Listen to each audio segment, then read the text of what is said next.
ખેડાના ડાકોર ખાતે આવેલા પવિત્ર યાત્રાધામ રણછોડરાય મંદિર અને ગોમતી ઘાટ વિસ્તારમાં સ્વચ્છ ભારત અભિયાન અંતર્ગત કાર્યક્રમ યોજાયો હતો। રાજ્યના અન્ન પુરવઠા મંત્રીની ઉપસ્થિતિમાં કાર્યક્રમમાં સફાઈ કામગીરી હાથ ધરવામાં આવી હતી। કાર્યક્રમ દરમિયાન મંત્રીએ સ્વચ્છતા અંગે ઝુંબેશને આગળ વધારવા માટે લોકોને અપીલ કરી હતી।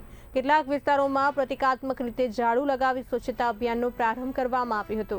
કાર્યક્રમ દરમિયાન પત્રકાર દ્વારા પૂછાયેલા પ્રશ્ન બાદ મંત્રીના પ્રતિભાવને લઈને થોડી ક્ષણો માટે અનિચ્છનીય સ્થિતિ સર્જાઈ હતી।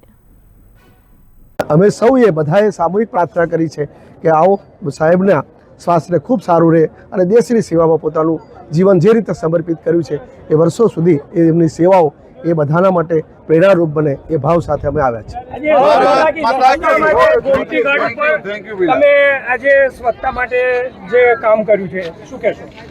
બસ આજે તો અમને અહીંયા જ્યારે ઘુમતીજી આવ્યા છે ત્યારે અહીંયા અમારી પોતાની ફરજ હતી કે લાવો આજે સફાઈ કાર્ય કરે। આવતીકાલે પણ અમારા અહીંયા સંગઠન અને ચૂંટાયેલા પદાધિકારીઓ એ પણ સફાઈ કાર્ય કરવાના છે। ખાસ કરીને સાહેબ જે સ્વચ્છતાની જે અત્યારે તમે જે મુહિમ ચલાવી રહ્યા છો, પરંતુ ક્યાંક ને ક્યાંક ઠાસરાની અંદર સ્વચ્છતા માટે 2.5 કરોડની ગ્રાન્ટ ફેલ ગયેલી છે, શું કહેશો? એવું નથી, ચાલે છે એવું